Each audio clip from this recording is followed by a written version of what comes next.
Hello, hello, hello. You are tuning into another episode of TheWunderkindShow. Today's first topic, EDC addresses Mark Andrews. Look, guys, for one, I just want to make sure that I say this. You can't trust EDC. That's a good thing and a bad thing, right? When you're doing the job of a GM, it's your job to throw off the scent of any moves you make. And he pretty much admits to something that we watched happen in real time that everybody was wrong about. Everybody. Well, if you go back and watch my videos, I wasn't wrong about it. But nonetheless, a lot of people were wrong about it. So what I'm going to do is I'm going to play the audio of, the liar conference of what he does, right? The liar's luncheon. And we're going to see where he talks about Mark Andrews and where he brings up something and gives you a piece of the truth for once in his life. Without further ado, here we go. Eric, we asked John about this at the owners' meetings, but you have made trades before with veteran players during the draft. Do you fully expect, there's been a lot of speculation about Mark Andrews' future in Baltimore. Do you fully expect him to remain with the team, and is he a big part of what you plan on doing this year? What he says. Oh, man. I never know what's going to happen, Jeff. I would never want to say this or that, but I can tell you this. Mark Andrews is a warrior, and he's butt off for us, and his competitiveness, his talent, his attitude, his leadership is so valued here. And he's a great player. And I think we're in the business of keeping as many great players as we can. So there's always a lot of unpredictability with the draft. You just never know. I don't think we've traded many of our own players. I don't know. Have we ever made a trade during the draft where we traded one of our players? Hollywood Brown. Well, that wasn't during the draft. Well, I mean, I had done that trade before the draft. You guys didn't know about it. The day before. I did that on Monday, actually. The Monday of the draft. I knew that was coming. Yeah, that wasn't actually during the draft. Have we had one during the draft? Yeah, it was announced during the draft. That was strategic, though. We didn't want to announce it beforehand just in case, because then the team might think we would want a receiver. So, guys, the reason why I'm laughing at this, because you saw the hoopla around the Hollywood Brown trade. You saw everyone was talking about, it was a spur-of-the-moment thing. They gave him a first round. What did you want him to do? Blah, all the excuses made. So that means, check this out. He knew before the draft that they needed a wide receiver that year. But he didn't get one. He knew. He's lit. This is what I'm trying to tell you. Y'all be now reading in between the lines. When I say something, I mean it. That means he knew. But why would somebody cheap all the way out on weapons? You know why? I'll tell you why. Because at that time, he was negotiating Lamar Jackson's contract. That's why. And he wanted to suppress those statistics so he could suppress his earning capabilities. You know what happened? God happened. What he did was he made the Ravens think just for 1 second. We can do this without Lamar. Look how much success we're having in the playoff right in the playoff game versus the Bengals. Oh my God, we're playing them tit for tat for tit, right? And they watched the guy. For them also trying to, see, sometimes you go too far. They were also trying to suppress their running back, J.K. Dobbins' statistics, because they knew he was up for a contract. And instead of giving him the ball, they tried to give it to the guy who they knew. They're like, they probably called that for a sneak for him. Oh, we didn't really call it. Yeah, right. I bet you if you sat Hundley down, he'd be like, they called that, bro. They called it. Remember, Lamar wasn't at the game. So he didn't know the call on the sidelines. Because if Huntley would have won that game, it would have been even louder that they have somebody that can at least do the job. Not all the eggs have to be in the Lamar Jackson basket. You have to understand, this is the way they think. So many times, Baltimore Raven fans get the doo-wop, the crossover, the shimmied on, the sham god, and they always fall for the same okie doke every single time, the rope-a-dope. There's a reason why it's called rope-a-dope. Everything is about suppression, money, behind-the-scenes business.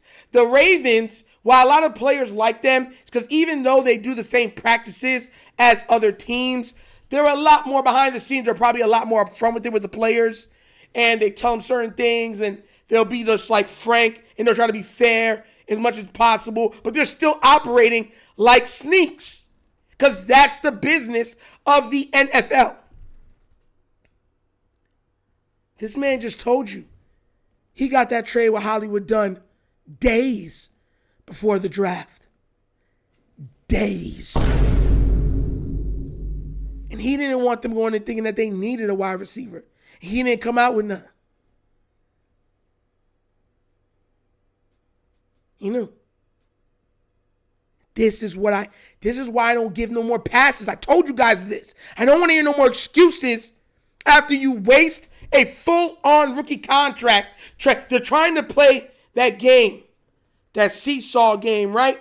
You're trying to save as much money from paying Lamar while saving money for playing other players, but still try to give some semblance of competitiveness when you're playing.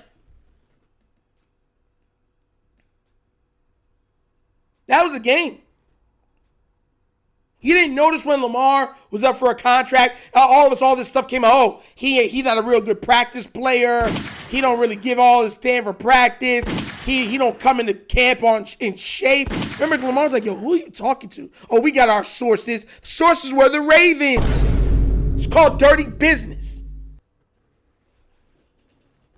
Even now,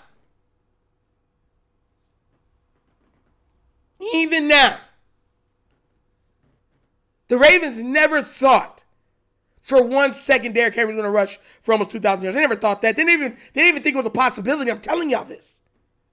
Just like the Lamar thing, they were happily surprised. And now here we go. That's why I don't want to hear nothing when it comes to the offensive line. Oh, well, you only have so much money, Nitro. Get out of here. You've had darn near 5 or 6 years to fix the O-line and you still haven't done it. Then you want to come to me talk about he's top 5, he a top 5 GM. He top 2, and he ain't number 2. Are you out of your mind? What? Why? How could you even believe that? Well, Howie Roseman, less than them in there. Oh my gosh. John Lynch from the 49ers. I take the Rams off the top of my head. I would take Philly's GM, who's the best in the business. I would take Kansas City GM. I would take the Rams GM. I'd take the 49ers GM. Straight up. Off the top of my head, those 4 is immediately above what's his name? EDC. Y'all want to come to me with foolishness. No, EDC's the king. He's the greatest. He's the guy. He's so fly. He can touch the sky. It's nasty work, bro. Nasty work. This man, every time the truth comes out, y'all be like, wow.